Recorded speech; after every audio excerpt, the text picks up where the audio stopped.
con el micrófono. Gracias, Ramón, y pues adelante.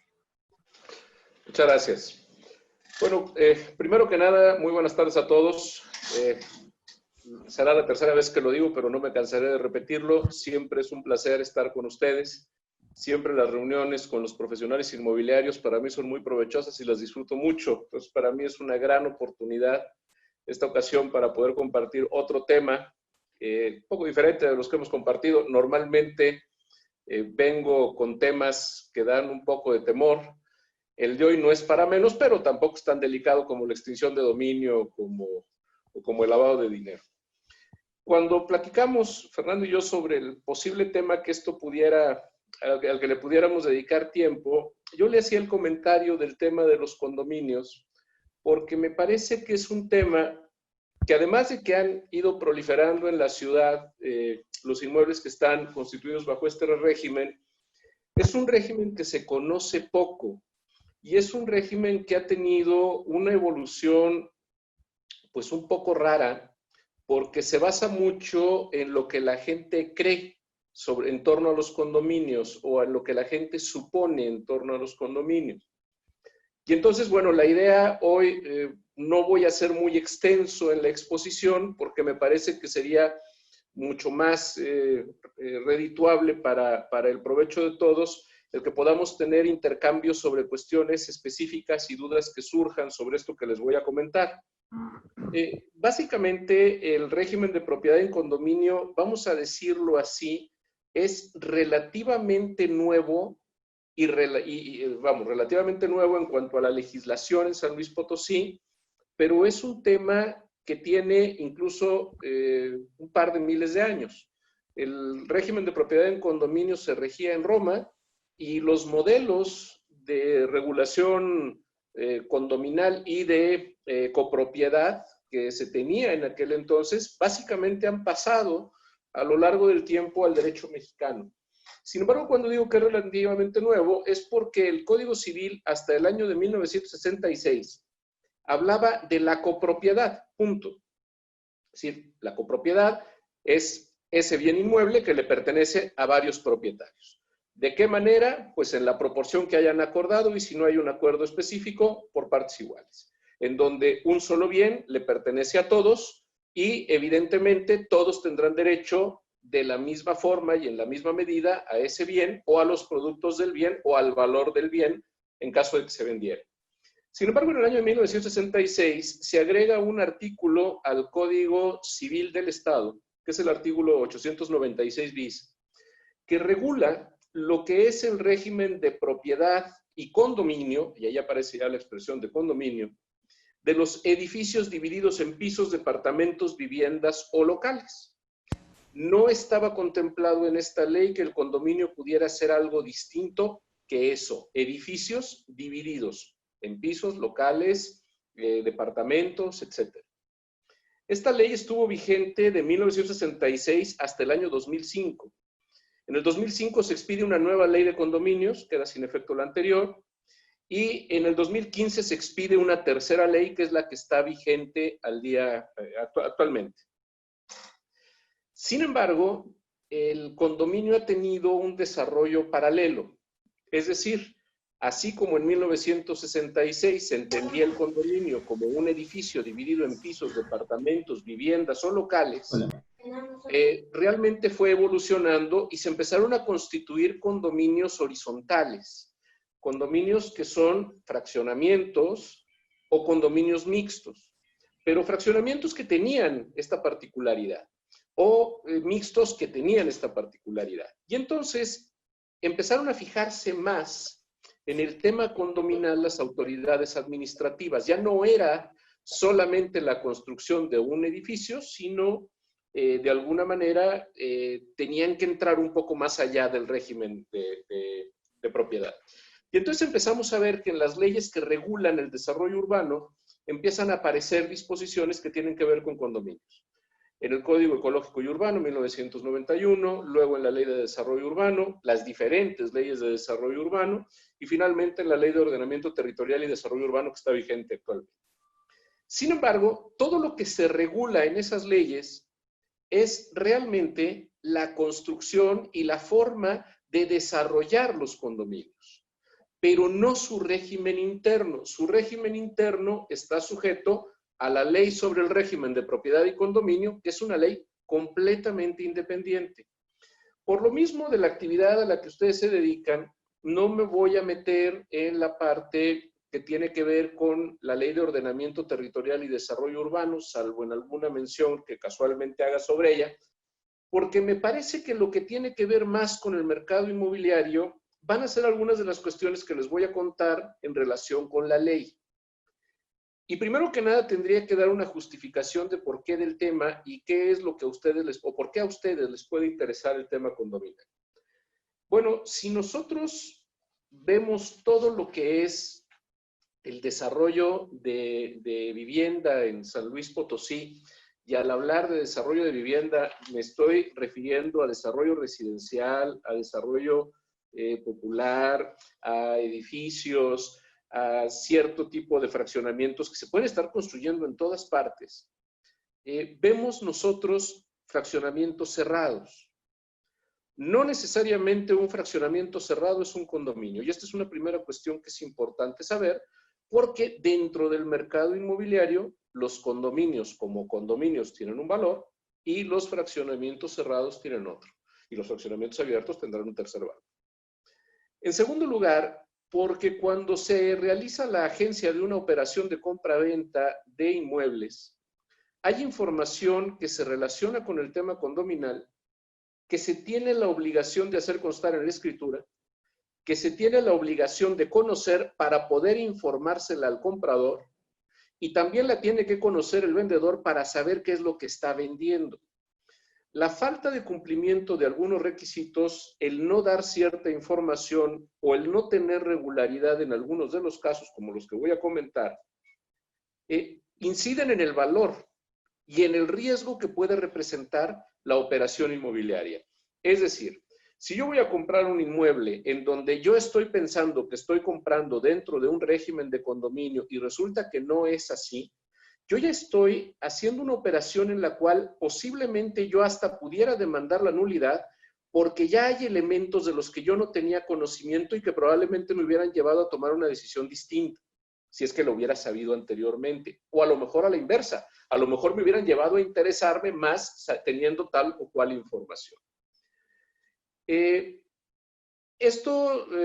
Voy a poner 3 ejemplos, porque cuando yo hablaba de que la costumbre ha marcado mucho la vida del régimen condominal en San Luis Potosí, es porque se hacen cientos, tal vez miles de operaciones de compraventa de inmuebles o de intermediación para contratos de arrendamiento de otro tipo, y se parte de ciertos supuestos que no son tan legales o no están dentro de la ley para efectos condominales.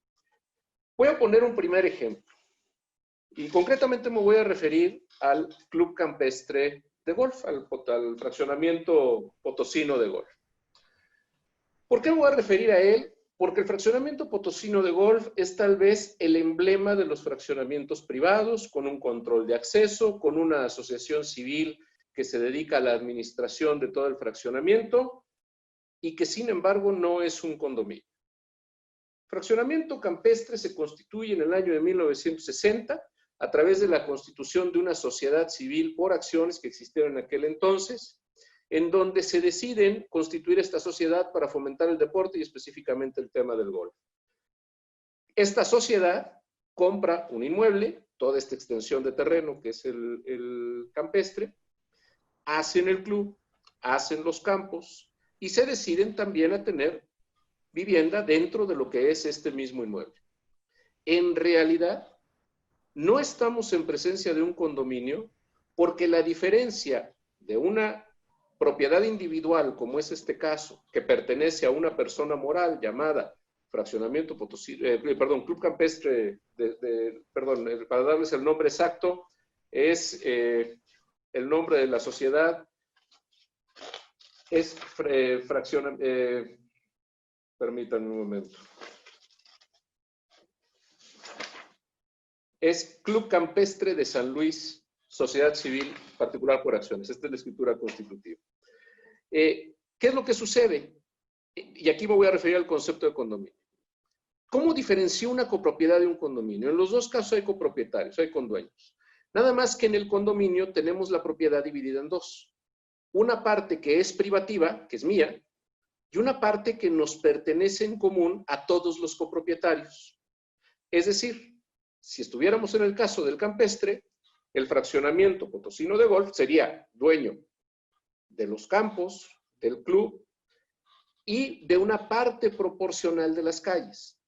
De la misma manera que serían dueños de parte proporcional de las calles quienes son propietarios de una vivienda dentro del fraccionamiento. Y sin embargo, esto no es así. Es decir, ahí tenemos un claro ejemplo de un fraccionamiento que es, sí, un fraccionamiento, sí, privado, pero que no constituye un condominio. Yo he visto publicidad de viviendas que se venden en el campestre que se dice que están sujetas a un régimen de condominio y esto no es así.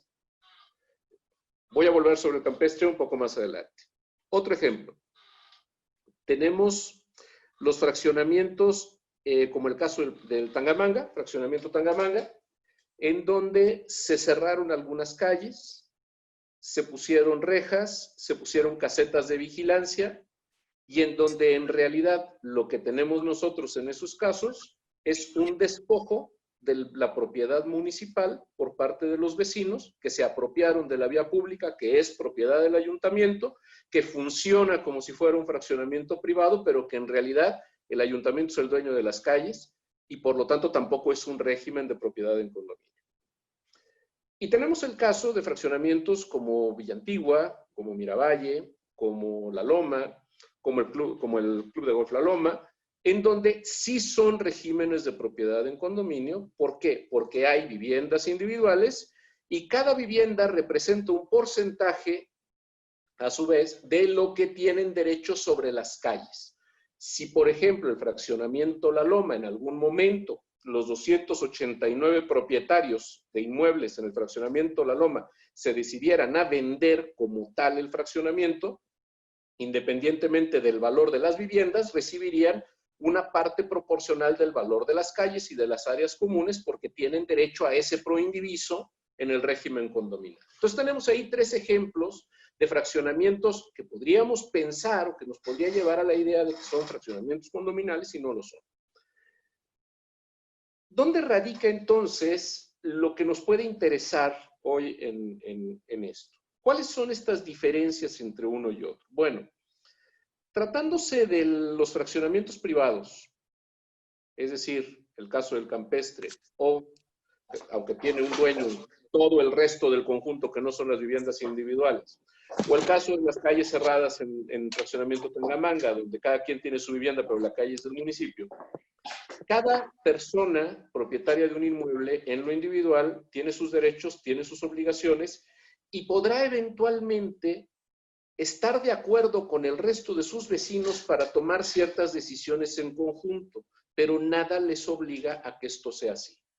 Es decir, si yo vivo en el campestre y me quieren fijar una cuota de mantenimiento, yo tengo todo el derecho del mundo para oponerme a la cuota de mantenimiento, acudir a un juez y de seguro voy a ganar para no tener que pagarla. Si en uno de los fraccionamientos de las calles cerradas, en el fraccionamiento Tangamanga, ocurre lo mismo, puedo acudir a un juez y no me pueden obligar a que yo pague esa cuota de mantenimiento. Sin embargo, en un condominio sí, porque en el condominio existe una asamblea, porque como todos son copropietarios, entonces los copropietarios, mediante una figura legal establecida en la ley del régimen de propiedad en condominio, pueden tomar este tipo de decisiones. Y pueden cobrar intereses por las cuotas no pagadas. Y pueden cobrar además multas establecidas por la propia asamblea respecto de las cuotas no pagadas. Esta es una de las cuestiones entonces que hay que tener muy presentes cuando estamos realizando la agencia de un bien que está dentro de un régimen de propiedad en condominio. Punto número 1, que el condominio esté legalmente constituido. Punto número 2, que el condominio esté regular en cuanto a su funcionamiento. Y punto número 3, que el condominio además se encuentre también regular en cuanto a su vida corporativa, vamos a llamarlo así, porque el condominio, a diferencia de los otros, tiene personalidad jurídica propia, como si fuera una empresa.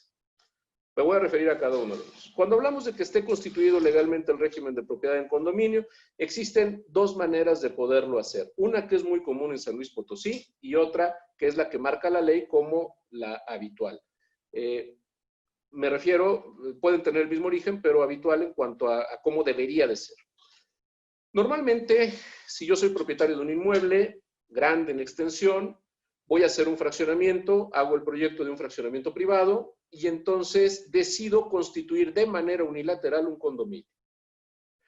Yo, propietario del inmueble, hago la subdivisión, hago la lotificación y establezco el régimen de propiedad en condominio de manera unilateral. De manera que quienes van comprando se van incorporando a ese régimen de propiedad en condominio. Entonces, ese régimen constituido de manera unilateral debe de constar en el antecedente de la escritura de propiedad de la persona que está realizando la compra. En segundo lugar, tiene que haber un reglamento que puede ser expedido de manera unilateral por parte de quien constituye el régimen de propiedad en condominio, pero que eventualmente la asamblea podrá cambiar. Debe de existir también la designación de un administrador, que va a ser quien va a llevar adelante la administración del condominio y la representación. Todo esto en el régimen unilateral constituido por el propio desarrollador. ¿Por qué? Porque en el momento que yo compre y haga yo esa primera compra al desarrollo que está constituido bajo un régimen de propiedad en condominio, yo voy a adquirir los derechos, pero también las obligaciones a las que me va a someter esa declaración unilateral de quien constituyó el condominio. Por lo tanto, la tengo que conocer. Uno de los grandes problemas que presenta esto son los fraccionadores que se olvidan del condominio cuando terminan de vender. Es decir, la ley nos marca que en los fraccionamientos nuevos, cuando se haga la venta de más del 50% de los inmuebles, se debe de convocar a una asamblea de condóminos para que se tomen las decisiones respecto de quién va a administrar, cómo se va a administrar, si van a contratar un administrador externo, etc. Estas asambleas, normalmente, cuando se constituyen regímenes unilaterales de condominio como los que les estoy platicando, no se hacen nunca. Y entonces la gente va, compra, empieza a vivir y la comunidad del condominio empieza a sobrevivir como puede y se empiezan a organizar como pueden, porque muchas de las veces ni siquiera los fraccionadores o los que hicieron este régimen unilateral tienen la menor intención de convocar a una asamblea para regularizar. O, peor aún, hay casos en donde se hace el régimen unilateral y se determina que mientras quede un inmueble a nombre del propietario original, él va a tener la mayoría en las decisiones que se tomen en la asamblea. Y por sí mismo va a constituir mayoría en la asamblea. Entonces, con eso podemos tener que en un fraccionamiento de 500 propietarios, uno tome la decisión porque le quedó pendiente de escriturar un local de 50 metros cuadrados. Entonces, este tipo de cuestiones inciden en el valor, porque si yo voy a comprar un inmueble y que finalmente voy a tener este tipo de problemas, bueno, pues evidentemente me puede llevar a reconsiderar la posibilidad. En segundo lugar, mencionaba yo el tema de que efectivamente conste el tema del régimen de propiedad en condominio en la escritura. Varios problemas.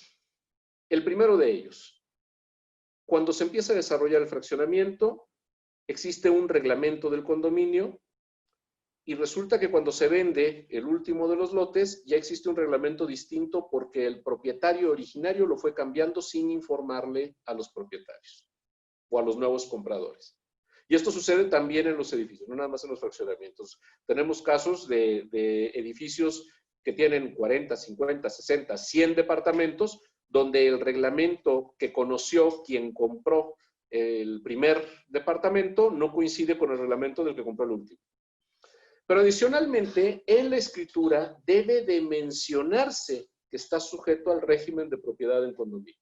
Esta es una obligación que tiene el notario de hacerlo constar. Y no nada más esto, sino que además el notario debe de hacer constar cuáles son las principales obligaciones vinculadas con este tema del condominio. Si no aparece en la escritura es una escritura irregular y puede llevar a la persona que compró incluso a reconsiderar la operación por no haber tenido la información completa. Básicamente, la ley de propiedad en condominio específicamente señala que a la firma de la escritura pública en la que se formalicen traslados de dominio en relación con inmuebles sujetos al régimen de propiedad en condominio, el notario público deberá hacer saber por escrito al comprador que el inmueble se encuentra bajo este régimen y las obligaciones que contrae. Y esto incluye el pago de cuotas que pudieran eventualmente ya haberse determinado o que se vayan a determinar y en qué proporción. Voy a hablar sobre las cuotas en un momento más. Entonces, esto es importante. Me dirán, bueno, pues es que esto los notarios sí lo hacen. No, no lo hacen. Lo hacen con la primera venta. Pero yo les puedo dar muchos ejemplos que tengo documentados de muchas segundas o posteriores ventas que se han hecho en los principales fraccionamientos bajo el régimen de propiedad en condominio en zona residencial en San Luis Potosí, y la escritura no dice que sea condominio. No está establecido. En la escritura, evidentemente, si nos señala las obligaciones, también nos señala una cuestión muy importante. Cuando yo compro un inmueble que está sujeto a un régimen de propiedad en condominio, les decía yo, voy a comprar una propiedad dividida. La propiedad que me corresponde a mí como área privativa y la proporcionalidad que tengo sobre las áreas comunes. Eso significa que hay una parte que a mí me va a tocar de los pasillos, de las escaleras, de los elevadores, de las calles, de las áreas verdes, etcétera, si es que llegara a venderse o si es que llegara a dividirse. Y por lo tanto, traigo ese valor adicional. Vamos a poner un ejemplo. Vamos a pensar en un edificio dividido en 48, 50 departamentos, de los cuales ese edificio que tiene 50 departamentos, tenemos que tiene 49 departamentos con la misma superficie, pero tenemos un último departamento que tiene el doble de superficie que el resto, es decir, de que cada uno de los otros. Ese departamento, en el momento de la venta del edificio, tiene derecho a llevarse ese plus adicional por el hecho de representar una proporcionalidad mayor respecto de las áreas comunes, con lo cual entonces su valor va a aumentar en función de esa proporcionalidad. Cada inmueble que se encuentra como área privativa dentro de un condominio tiene que decir en su escritura cuánto representa respecto de esas áreas comunes. Porque además esto tiene otra finalidad, y ahora me refiero al tema de las cuotas. Como es una copropiedad, requiere mantenimiento, requiere servicios y requiere una serie de acciones que deben de tomarse para que funcione bien. Bueno, existen dos tipos de cuotas que deben de pagarse en un condominio. Las cuotas de mantenimiento ordinario, las cuales, a diferencia de lo que marcaban las leyes anteriores, se pagan igual, no importa el tamaño de la vivienda, no importa el tamaño del lote. Es decir, un lote de 1,200 metros cuadrados paga lo mismo que uno de 25 metros cuadrados como cuota de mantenimiento. Pero hay una cuota adicional que va a dar a un fondo de reserva para todas las eventualidades y gastos extraordinarios del condominio. Y esa cuota para el fondo de reserva es proporcional a la superficie que representa cada uno de los inmuebles dentro del condominio. Por lo tanto, entonces, yo ya voy a tener ahí también que tener puesto en mi escritura de qué manera será esa proporcionalidad para efecto de tener que pagar las cuotas del fondo de reserva y cuánto será la cuota que yo tenga que pagar de manera ordinaria. Pocas veces he visto yo que los notarios se sienten esto en las escrituras. La tercera cuestión que yo comentaba era esto que tiene que ver con la administración del condominio. El condominio en buena medida va a funcionar si tiene una buena administración. Para tener una buena administración no bastan las buenas intenciones. Y me regreso al caso del Club Campestre o al Club Potosino de Golf. El Club Campestre Potosino de Golf. Resulta que, como les explicaba, no se trata de un condominio, es un fraccionamiento cerrado, donde todo el inmueble propiedad de una sociedad civil por acciones fue dividida en lotes y los lotes vendidos a los propietarios. Hay un momento en la historia en que los propietarios se organizan y constituyen una asociación civil, la Asociación de Colonos del Club Campestre Potosino de Golf, o el Fraccionamiento Potosino de Golf. Y esta asociación civil ha funcionado muy bien. Creo que es una asociación civil muy eficiente y creo que han sabido hacer muy bien su trabajo. Y comenzó a inspirar a la administración de los que sí son condominios. Entonces existe la errónea creencia que una asociación de colonos puede por sí misma llevar la administración de un condominio aunque no haya una asamblea. O bien, que las asambleas de la asociación civil sustituyen a las asambleas del condominio. Y entonces tenemos, no uno, muchos casos. Así está La Loma, así está el Club de Golf de La Loma, así está Villantigua, así está Miravalle, donde de pronto un grupo de colonos formó una asociación civil. Esa asociación civil fijó unas cuotas, convocó a unas asambleas y pone unos castigos como retirar las tarjetas de acceso o cosas por el estilo a quienes no paguen las cuotas. Y todo eso es al margen de la ley de propiedad en condominio. ¿Es legal? Puede ser bajo la figura de la gestión de negocios regulada en el Código Civil, sujeta a quienes lo hacen a una serie de responsabilidades. Incluso pueden ser acusados si llegan a presionar o amenazar con causar un mal a cambio de la cuota, porque eso sería una extorsión. Es decir, es un régimen muy endeble, es un régimen que en los casos en los que son pocos los habitantes del fraccionamiento y lo aceptan, lo dan por bueno y no lo controvierten, no pasa nada, pero en el momento que cualquiera lo quisiera controvertir sería un problema. Para eso existen las asambleas condominales. Y entonces las asambleas van a poder tomar decisiones para efectos del condominio y sí tendrán fuerza legal. Pero mientras esas asambleas no se celebren, mientras esas asambleas no se convoquen y no se tomen las decisiones, cualquier oferta que se haga de un inmueble, cualquier adquisición que se haga de un inmueble sujeto a un régimen de propiedad en condominio, puede tener estos vicios ocultos que finalmente pueden llevar a un tema de daños y perjuicios. ¿Hasta dónde pueden llegar las asambleas condominales? Pueden llegar hasta donde quieran. Una asamblea condominal constituida legalmente, convocada en los términos de la ley, como debe de ser, puede establecer lineamientos y políticas de convivencia. Es decir, los horarios de las fiestas, los lugares de las fiestas, el número de visitantes máximos que puede recibir un inmueble, el color con el que se van a pintar los inmuebles, la altura de los inmuebles, de manera de que no hay inmuebles más altos que otro, el tipo de materiales que se puedan emplear, evidentemente acordar el reglamento con el cual va a funcionar. Deben o tienen la posibilidad incluso de opinar sobre las nuevas obras que se vayan a hacer en el fraccionamiento para que el ayuntamiento las apruebe o no las apruebe, porque tiene la obligación el ayuntamiento de escuchar a los condóminos. Establecer también cómo va a funcionar el consumo de agua, de electricidad, etcétera, y evidentemente también designar al administrador. Mientras estas asambleas no se celebren, cualquier tipo de administración a cargo de una asociación civil es una administración precaria y por lo tanto en ese condominio existe el riesgo latente de que pudiera haber alguien que se opusiera a las decisiones tomadas así.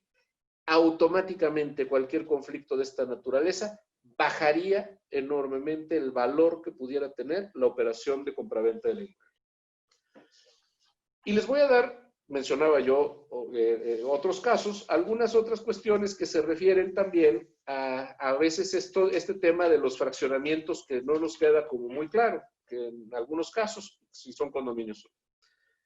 Me voy a referir al caso del condominio La Loma, junto al Club Deportivo La Loma. Yo les pido que hagan un ejercicio de memoria, colóquense frente al Club Deportivo La Loma y a su mano derecha hay una caseta de vigilancia y a su mano izquierda hay otra caseta de vigilancia. Del lado izquierdo se llama Privada San Patricio, del lado derecho se llama Fraccionamiento La Loma. Resulta que son del mismo fraccionamiento. Privada San Patricio es parte del fraccionamiento La Loma. El hecho de que estén así divididos es porque sobre el centro que une los dos inmuebles hay una servidumbre de paso para entrar al club. Pero en realidad, en el régimen de propiedad en condominio, Privada San Patricio pertenece al fraccionamiento La Loma. Privada San Patricio no tiene áreas verdes, porque sus áreas verdes están en el fraccionamiento La Loma. ¿Tendrían derecho los niños de Privada San Patricio de poder entrar libremente al fraccionamiento La Loma para poder utilizar los juegos de las áreas verdes? La respuesta es sí. ¿Por qué? Porque son condóminos, porque pertenecen a ese mismo condominio. Pero adicionalmente, adentro del fraccionamiento La Loma, existe un edificio con 48 departamentos. Este edificio con 48 departamentos está proyectado desde que se constituyó el régimen de propiedad en condominio.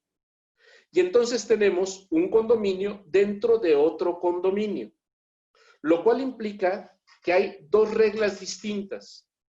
Una regla que es el condominio como inmueble en relación con el resto del fraccionamiento y el condominio como condominio propiamente el edificio en lo que hace a su régimen interno.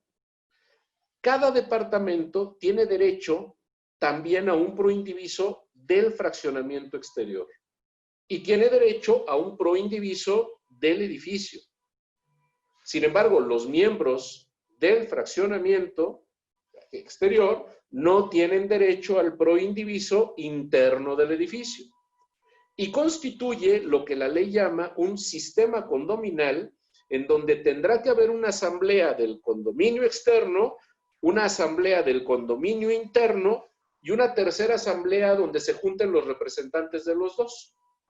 Digo, y eso nada más es un ejemplo de muchos otros que se pueden presentar.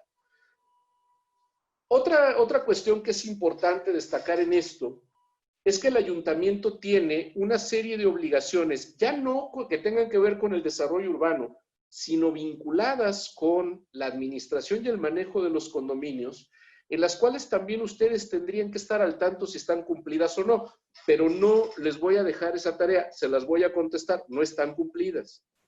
¿A qué me estoy refiriendo? Bueno, cuando se expide esta ley en 2015, le dan 180 días al ayuntamiento para que publique el reglamento modelo que debe de regir en los condominios en San Luis Potosí. Bueno, al día de hoy no se ha expedido este reglamento. El ayuntamiento tiene la obligación de inscribir en un registro quiénes son los administradores del condominio.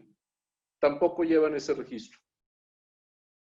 El reglamento que haga el ayuntamiento sirve de modelo para que luego cada condominio apruebe su propio reglamento y luego ese reglamento se debe de inscribir. Tampoco sucede. Y finalmente, los ayuntamientos tienen facultades para mediar controversias que existan entre los miembros del condominio. Entonces, si yo vivo por ejemplo, en Villa Antigua, y tengo un problema porque mi vecino tiene la costumbre de hacer fiestas muy ruidosas, tengo la instancia de la administración condominal, pero si esta es irregular, no está bien constituida, etcétera, o simplemente no quiero, puedo yo acudir al ayuntamiento y el ayuntamiento tendrá la obligación de llevar adelante un proceso de mediación donde citará a mi vecino para que trate de ponernos de acuerdo de que él no haga las fiestas tan ruidosas o de que yo sea un poco más tolerante. Todo esto que les estoy comentando y muchas otras cosas más figuran en la Ley de Propiedad en Condominio en San Luis Potosí. ¿Dónde está la vinculación directa con la actividad que desarrollan los promotores, los agentes inmobiliarios, quienes hacen intermediación en este tipo de operaciones? Que normalmente no es una información ni que tengan disponible, ni que den a conocer, ni que tengan ustedes muy en claro, tener a disposición todos estos datos para poder preguntar y tener el panorama completo. De acuerdo al Código Civil, los vicios del consentimiento pueden invalidar un contrato de compraventa de un inmueble. El hecho de que a mí no se me informe plenamente como comprador del tema condominal puede significar la nulidad de la operación.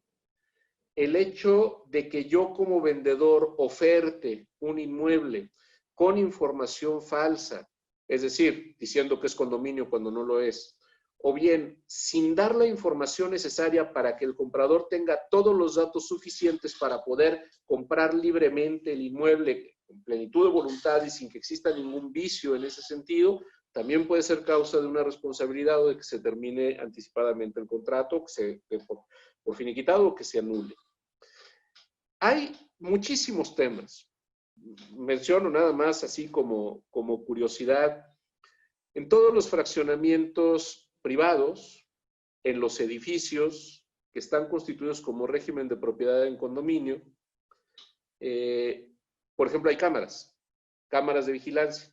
Incluso se presumen dentro de la misma oferta que se hace de la venta de los inmuebles colocados en estos condominios, el que cuenta con circuito cerrado de vigilancia, etcétera, etcétera. Bueno, las cámaras tienen que tener un aviso de privacidad. Si no se tiene visible el aviso de privacidad, hace responsable al administrador del condominio o bien a todos los propietarios de los diferentes inmuebles, de los condominios, de cualquier ciudadano que se queje porque su información se captó en la cámara y no se le avisó que se le estaba grabando. Voy a dar un ejemplo. Vamos a suponer que existe una cámara de vigilancia en un condominio, vamos a pensar en un edificio, y de pronto resulta que alguien reporta que del estacionamiento algo le robaron. Evidentemente quedará en la cámara de vigilancia. Bueno, nadie más que el administrador podrá tener acceso a la cámara de vigilancia y en su caso el afectado. Pero eso de tomar la imagen y circularla en un grupo de WhatsApp donde estén todos los condóminos sería violar la ley de protección de datos personales en posesión de particulares y vincularía a quien hiciera la difusión a multas que pueden llegar a varios millones de pesos. Entonces, es un aspecto que también hay que tener en cuenta y que muchas de las veces forma parte de la oferta que se está dando. Entonces, si vamos a intermediar una operación, pedirle a quien es el vendedor que nos dé su aviso de privacidad para poder decirle al comprador, mira, y además existe este sistema de vigilancia y este aviso de privacidad. Un último tema para entrar a esa parte del diálogo que les comentaba. Conforme la ley de San Luis Potosí, el condominio regular tiene personalidad jurídica propia, pero el condominio irregular no. Y si tenemos un jardinero o tenemos un vigilante que demanda laboralmente porque el administrador lo corrió, pues resulta de que si tenemos el condominio regular, responderemos todos, pero bajo la figura y representación del condominio. Pero si resulta que el condominio es irregular, lo tendremos que hacer en lo personal todos los copropietarios. Eso significa que Juan Pérez puede venir a demandar al condominio y nos demanda a todos los copropietarios y nos demanda $1,000,000 de pesos. Si el condominio es regular, el condominio tendrá que resolver el tema de pagar el $1,000,000 de pesos y todos tendremos que aportar nuestra parte para pagar el $1,000,000 de pesos a nombre del condominio. Pero si no es un condominio irregular, Juan Pérez puede venir a embargarme mi casa a mí, quitarme mi casa y luego yo tendré derecho de irle a pedir a los demás la parte proporcional. Entonces, ahí hay un riesgo que también habría que prevenir. Por eso es importante el condominio regular. Y finalmente, para concluir, las áreas verdes, las calles, las zonas comunes también causan impuesto predial. Y ese impuesto se debe de pagar proporcionalmente en función de ese proindiviso que yo tengo reconocido en el régimen de propiedad en condominio. De manera de que si yo, por ejemplo, soy propietario de una vivienda, tendré que pagar proporcionalmente menos que el que es propietario de 5 o 6 viviendas. No del impuesto predial de mis inmuebles, sino del impuesto predial que corresponde en su totalidad al fraccionamiento. Y este es el tipo de cargas de las que yo también tendría que estar informado como comprador y que como vendedor tendría que informarle a quien vaya a adquirir. Entonces, son algunas ideas, son algunos comentarios. A mí me gustaría dejar la parte expositiva hasta aquí y me encantaría poder entablar un diálogo al respecto.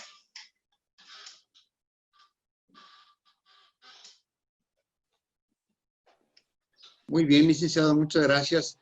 Pues surgen muchas dudas. A ver, vamos a ver si aquí hay alguna pregunta. Pilar, ¿estás por ahí? A ver, Sí, claro, por supuesto. ¿Tienes alguna manita? No tengo ninguna pregunta. No hay ni en el chat, ni hay nadie. ¿Yo puedo hacer una? Ah, claro que sí, David. Adelante.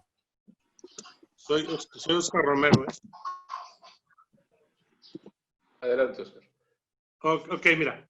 Mi pregunta es la siguiente. El predial que tengo de qué pagar es según el valor de mi propiedad. O sea, ven el valor catastral de la propiedad y con eso sacan un impuesto. Pero las calles y banquetas, que no las puedo vender, que deben de tener un valor muy inferior a lo que es el terreno de mi casa o de mi terreno, ¿por qué me lo quieren cobrar del mismo valor que el que es la propiedad, que lo que es el terreno o la casa? No, es que no debe de ser así. A ver, cuando tú tienes, vamos a pensar en un fraccionamiento que tiene 10 viviendas, que es un fraccionamiento privado constituido en régimen de propiedad en condominio. Punto número 1, las calles en este tipo de fraccionamientos que son regímenes de propiedad en condominio no son municipalizadas, es decir, los ayuntamientos no las reciben a su cargo, dejan los servicios a cargo de los propios condóminos, la limpieza, el alumbrado, la seguridad, etc.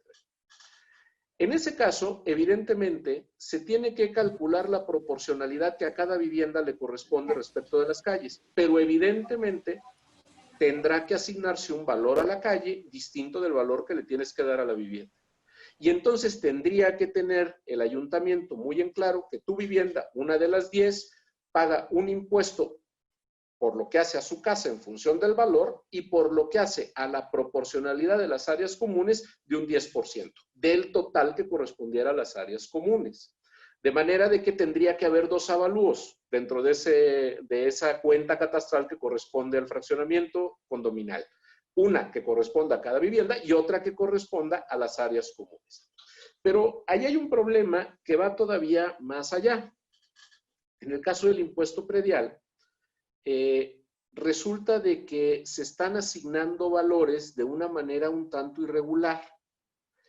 Y se están asignando de manera un tanto irregular porque los valores o las tablas de valor de la tierra las hace el Congreso del Estado sin que existan mecanismos establecidos de manera legal para poder fijar esos valores. Incluso sabemos que el ayuntamiento utiliza expresiones todavía en sus evaluaciones catastrales como el concepto de corredor de valor. Y el concepto de corredor de valor dejó de existir en la legislación potosina desde 2015. Sin embargo, por costumbre se ha venido aplicando. ¿Pero por qué me estoy refiriendo al tema del corredor de valor? Porque para efectos municipales, estos condominios son un solo inmueble y entonces le asignan un valor al inmueble y le toman los valores de referencia cercanos a los corredores de valor como si fuera un solo inmueble, cuando en realidad lo que correspondería es dividirlo, la parte pro indiviso con un valor y la vivienda con otra. Entonces, ahí sí hay un problema de irregularidad municipal. Sí, ahora, en algún momento estuve en 3 ocasiones dentro del Consejo Técnico Catastral y teníamos muchas discusiones porque, vamos a poner el ejemplo de Villa Antigua. Algunas personas decían que el valor de Villa Antigua en aquel entonces era de 7,000 pesos el metro cuadrado. Y yo le decía, espérame, pero ¿por qué le das un valor tan alto? Dice, si tus servicios municipales van a la puerta del fraccionamiento, no adentro del fraccionamiento, ¿sí? No es que está muy bonito por eso, pero los dueños del fraccionamiento lo tienen muy bonito, no tu municipio, porque tu municipio, afuera del fraccionamiento, tienes un desastre de calle. No le vas a poner un valor a mi casa de 200 de terreno y 240 de construcción, igual al de una casa residencial, porque si vas a mi casa y la tengo muy bonita, muy bien adornada, digas que está muy bonita y eso le pones ese valor. Entonces discutíamos con respecto a los valores, porque el fraccionamiento está bonito. Digo, no, espérame, tus servicios municipales son hasta la puerta. ¿Y cuánto vale hasta la puerta? Exactamente. Y mira, voy a darte un ejemplo, que además es un ejemplo muy sencillo y muy entendible. Este concepto, por ejemplo, de corredor de valor, implicaría que Villa Antigua tiene ese valor alto porque tiene vialidades que son corredores de valor. Pero los valores propiamente los da el Congreso del Estado. Pero el Congreso del Estado parte de suposiciones, no hace un trabajo técnico. Toda la parte que nosotros vemos de la propiedad industrial minera México, por todo lo que es la avenida Gómez Morín, lo que es el periférico, es la parte de atrás del predio, no es la parte de adelante, no es el frente. El frente del predio está en la calle de Azufre y la calle de Oro, que son internas de Morales. Así están determinadas en el ayuntamiento y el número oficial es ese, ¿eh? Y sin embargo, el ayuntamiento le asigna un valor porque dices que está cerca de un corredor de valor, sí, pero en la parte de atrás. Es decir, ese es todo un problema que no se ha corregido ni se ven visos de que se vaya a corregir, y estoy totalmente de acuerdo, Oscar. Yo también en algún momento fui al Consejo Catastral representando a Coparmex, y efectivamente el gran problema es que incluso a los fraccionamientos constituidos como condominio el ayuntamiento no los quiere recibir, no los quiere municipalizar, ¿sí? Y entonces técnicamente se convierten en un solo inmueble, con una serie de propiedades internas, con una serie de regulaciones internas, y pareciera que están ajenos al resto.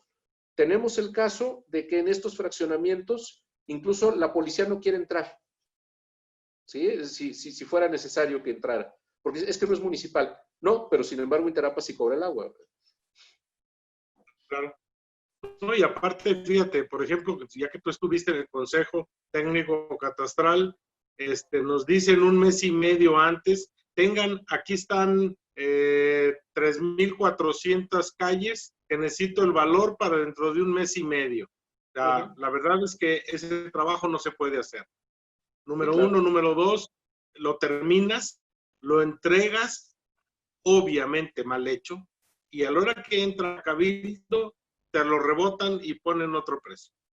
Entonces, y el Congreso los regímenes en condominio, el valor que quiere. Así es, y el régimen en condominio ni lo toman en cuenta, como dices tú, ¿no? Así es, así es. Muchas gracias. Imelda Barrera tiene una pregunta por ahí. Tenemos aquí. Hola, buenas tardes. ¿Qué tal? ¿Qué tal? En un conjunto de 3 torres que están en construcción, está terminada una torre. Lo administra una empresa por parte de la constructora. Si la torre 1 ya está totalmente terminada y habitada y vendida, ¿esa torre puede tener su propia administración? Sí, sí puede. A ver, lo que pasa es que ahí habría que ver específicamente cómo están las torres. Es decir, si están comunicadas por un acceso común o si están en un inmueble con áreas comunes, pero separadas las 3 torres. Sin embargo, sí, están aquí, con un acceso común. Con un acceso común. Aquí en este caso, el régimen de propiedad en condominio efectivamente puede empezar a funcionar desde que empieza a funcionar el primero. La cuestión es para efectos de la asamblea. La asamblea se debe de celebrar, evidentemente la puede celebrar quien constituyó el régimen de propiedad en condominio desde el principio, puede convocar a la asamblea e ir tomando el parecer de quienes vayan estando en el condominio conforme se van incorporando. La otra opción es que cuando se haya vendido más del 50% de los inmuebles, entonces se puede convocar a la asamblea para efecto de regularizarla. Ojo, que se hayan vendido aunque no estén construidos, ¿eh? O sea, es decir, si se vendieron sobre plano y está vendido, aunque sea sobre plano, más del 50% de cada uno de las áreas específicas de los departamentos, ya se podría hacer la asamblea perfectamente. Ah, muy bien. Muchas gracias. Sí.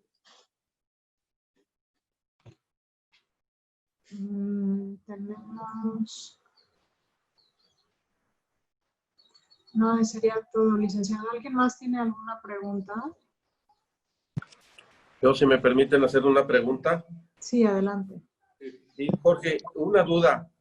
Comentas tú que las cuotas de mantenimiento de un condominio deben de ser divididas entre el número de condóminos, pero cuando se trata de que tienen distintas superficies de construcción, ahí puede cambiar, ¿es correcto? No, cambia la cuota para fondo de reserva. Para cuota de mantenimiento es igual. Es decir, para cuota de mantenimiento no importa la superficie. Anteriormente sí, conforme las reglas anteriores, conforme las leyes anteriores, sí se pagaban las cuotas de mantenimiento incluso en proporción a la superficie.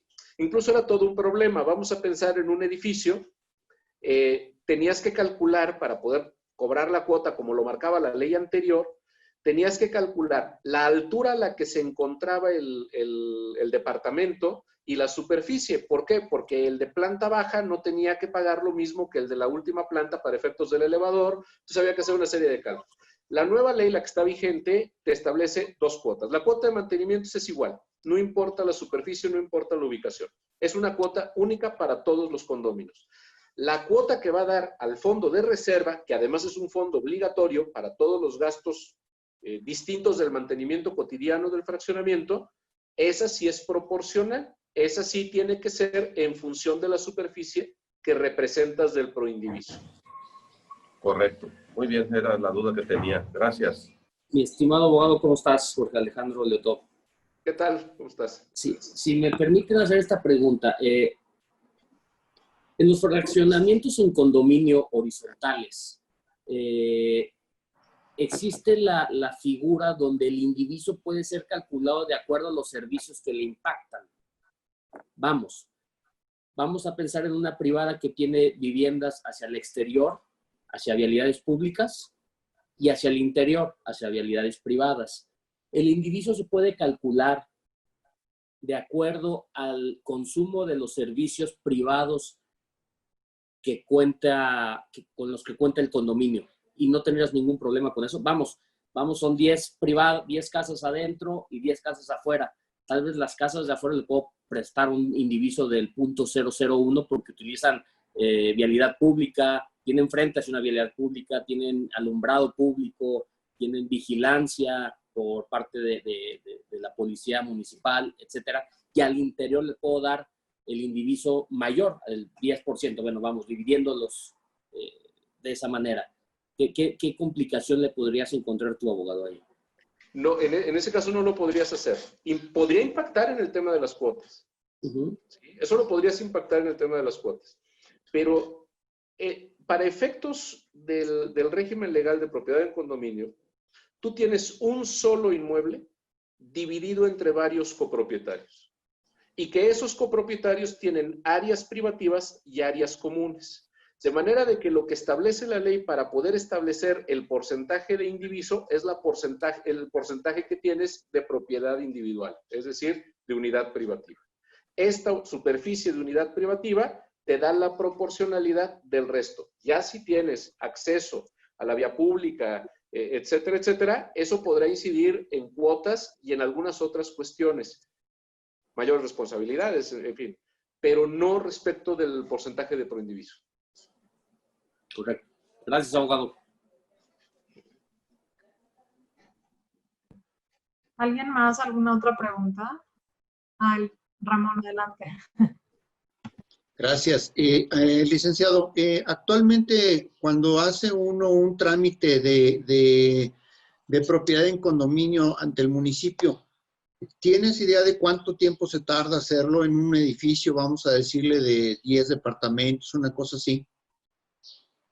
¿Pero qué tipo de trámite, Ramón? Desde cero, o sea, que constituir el régimen de condominio, aprobarlo, no sé, todo el trámite. Perdón, ¿para efecto de la construcción? No, bueno, no sé ahí, o sea, si se tiene que hacer antes de la construcción o ya terminado. No, mira, justamente era la parte a la que yo me refería, donde decía que se ha mezclado lo administrativo con lo propiamente civil del tema. Correcto. Esa parte administrativa con el ayuntamiento tiene que ver con todo lo que sea en la construcción, el proyecto, los planos, la edificación, la entrega de la obra, etc.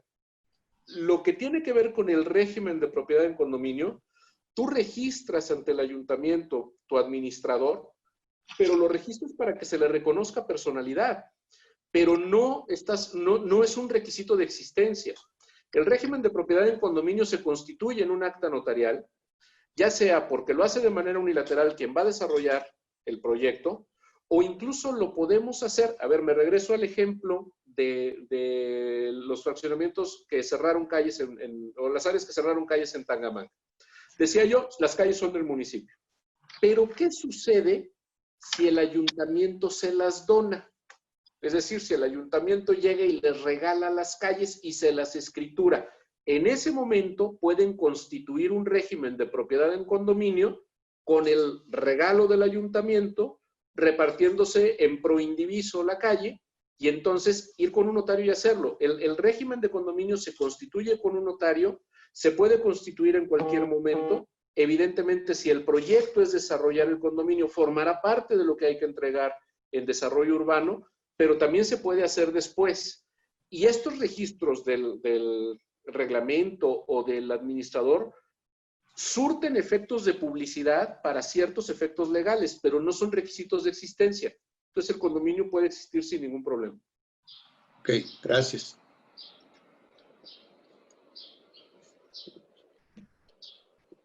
¿Alguien más tiene alguna otra pregunta?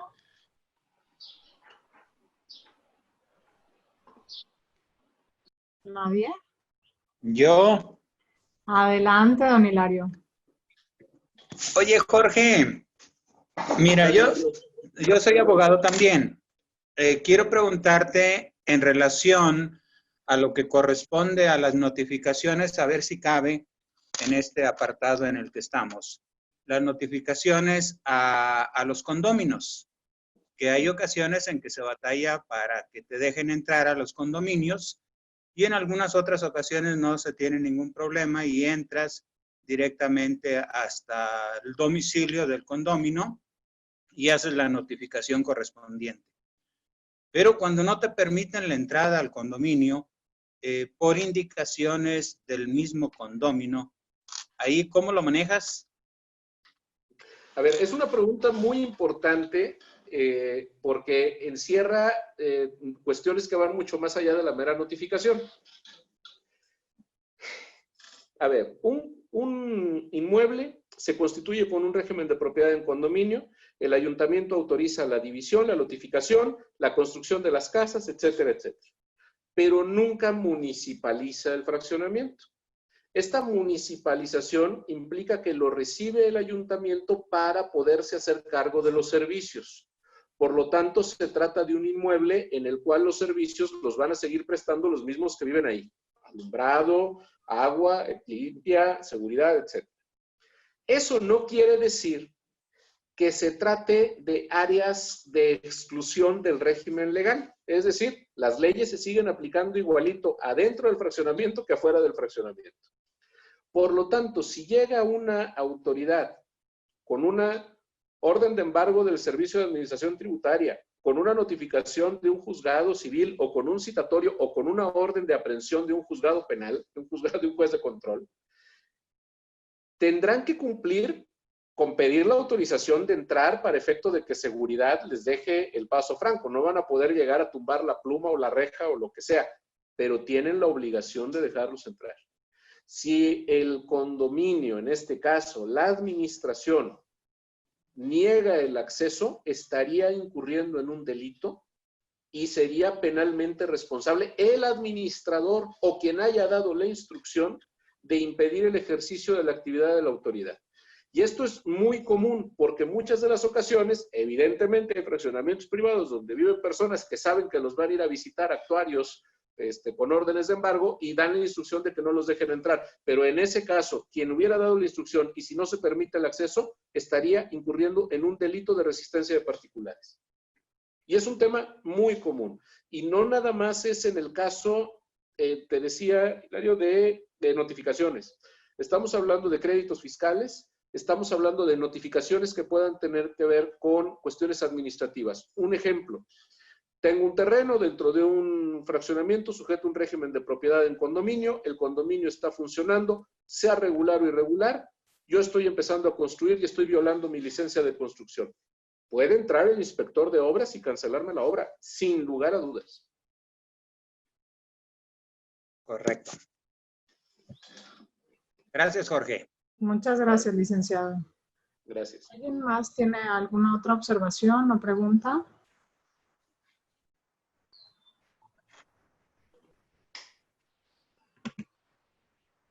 Pues al parecer no. Ramón, si gustas tomar la palabra. Licenciado Chezal, de hecho, yo tengo un mensaje para usted por parte de nuestro presidente que no pudo conectarse. Salió de viaje y estaba fuera de señal de internet. Entonces, me pidió que lo disculpara por no haber asistido y que le mandaba agradecer mucho su participación y su apoyo. No, al contrario, muchísimas gracias. Les digo que yo disfruto mucho estas conversaciones con ustedes. Para mí es un verdadero privilegio que me hayan invitado. Muchas gracias, licenciado. Ramón, ¿gustas tomar el micrófono? Sí, muchas gracias. Pues nada más agradecer a todos los asistentes, agradecer al licenciado Jorge Chizal Palau su magistral intervención, como siempre, destacando con su sapiencia, sus conocimientos extensos. Muchas gracias y por ahí yo los vamos a seguir molestando por ahí con algún temita. Yo encantado de la vida, Ramón. Yo con muchas gracias, gusto. qué amable. Y gracias a Fernando desde León por su apoyo.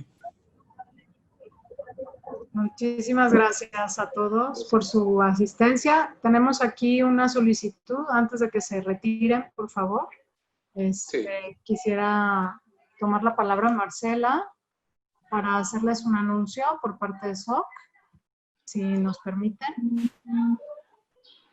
Adelante. Muy buenas tardes, gracias. Muy buenas tardes a todos. ¿Me escuchan? Sí, claro, Marcela. Sí. Pues muchas gracias. Bueno, antes que todo, gracias, licenciado Chezal, por esta exposición y por los temas realmente, pues, importantes, ¿no? Y bueno, por otra parte, soy breve, nada más invitarlos el día de mañana a que puedan entrar con nosotros al webinar de César Lozano, que se va a estar haciendo mediante una liga, mediante SOC. Y es mañana a las 10 de la mañana. Para quien guste y quiera tomarlo, pues nos mande un WhatsApp para poderles enviar la liga. Y bueno, creo que me parece que ya también por ahí se envió al chat. Y pues nada, seguirlos invitando a este tipo de webinars. Perfecto, Marcela. Gracias, bueno, pues Pili. muchísimas gracias a todos. Que tengan una bonita tarde. Y licenciado, nuevamente muchas gracias por su presencia. Hasta luego, buenas tardes. Gracias. Gracias, hasta luego, nos vemos. Hasta luego. Los